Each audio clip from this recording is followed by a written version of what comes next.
ଏବେ ଏବେ ଆସିଲା ପାଣିପାଗ ବିଭାଗ ତରଫରୁ ବର୍ତ୍ତମାନର ବଡ ସୂଚନା। ଚାଲନ୍ତୁ ନଜର ପକେଇବା ସମ୍ପୂର୍ଣ୍ଣ ଅପଡେଟଟି। ତା ପୂର୍ବରୁ ଭିଡିଓଟିକୁ ଲାଇକ୍ କରି ଚ୍ୟାନେଲକୁ ସବସ୍କ୍ରାଇବ କରି ପାଖରେ ନୋଟିଫିକେସନଟା କ୍ଲିକ୍ କରିନିଅନ୍ତୁ।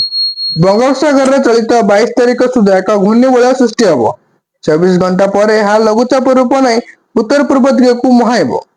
ପରବର୍ତ୍ତୀ ମୁହୂର୍ତ୍ତରେ ଏହା କେନ୍ଦ୍ରୀୟ ବଙ୍ଗୋପସାଗରରେ ଗଭୀର ଅବପାତରେ ପରିଣତ ହେବ ବୋଲି ଭୁବନେଶ୍ୱର ପାଣିପାଗ ବିଭାଗ କେନ୍ଦ୍ର ପକ୍ଷରୁ ସୂଚନା ମିଳିଛି। ମତ୍ସ୍ୟଜୀବୀମାନଙ୍କୁ 24 ତାରିଖ ଠାରୁ କେନ୍ଦ୍ରୀୟ ଏବଂ ଉତ୍ତର ପଶ୍ଚିମ ବଙ୍ଗୋପସାଗରକୁ ନ ଯିବା ଲାଗି କୁହାଯାଇଛି। ଯେଉଁମାନେ ସମୁଦ୍ର ଭିତରେ ରହିଛନ୍ତି ସେମାନଙ୍କୁ 23 ତାରିଖ ପୂର୍ବରୁ ଫେରି ଆସିବାକୁ ପରାମର୍ଶ ଦିଆଯାଇଛି। ଭୁବନେଶ୍ୱର ପାଣିପାଗ କେନ୍ଦ୍ରର ନିର୍ଦ୍ଦେଶକ ମନୋରମା ମହାନ୍ତିଙ୍କ କହିବା ଅନୁସାରେ ଆଗକୁ ହେବାକୁ ଥିବା ଲଘୁଚାପ ପ୍ରଭାବରେ 24 ଓ 25 ତାରିଖ ବେଳକୁ ରାଜ୍ୟରେ ଉପକୂଳ ସହ ଉତ୍ତର ଓଡିଶାର ବର୍ଷା ହେବ। କିଛି ସ୍ଥାନରେ ମଧ୍ୟମ ଧରଣର ବର୍ଷା ହେବାକୁ ଥିବା ବେଳେ ଅନେକ ସ୍ଥାନରେ ପ୍ରବଳ ବର୍ଷା ସମ୍ଭାବନା ରହିଛି।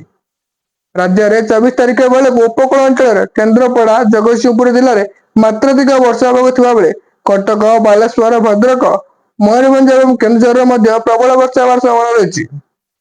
25 ତାରିଖ ବେଳକୁ ବାଲେଶ୍ୱର, ଭଦ୍ରକ, କେନ୍ଦ୍ରାପଡାରେ ଅଧିକ, କଟକ, ଯାଜପୁର, ମୟୂରଭଞ୍ଜ ଜିଲ୍ଲାରେ ସାଂଘାତିକ ବର୍ଷା ହେବାର ସୂଚନା ରହିଛି। 23 ତାରିଖ ବେଳକୁ ବଙ୍ଗୋପସାଗରରେ ଘଣ୍ଟାକୁ 40 ରୁ 50 କିଲୋମିଟର ବେଗରେ ପବନ ହେବାର ମଧ୍ୟ ସମ୍ଭାବନା ରହିଛି।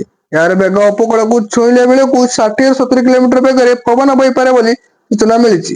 ଏଥିଲାଗି ୟେଲୋ ଆଲର୍ଟ ଜାରି କରାଯାଇଛି।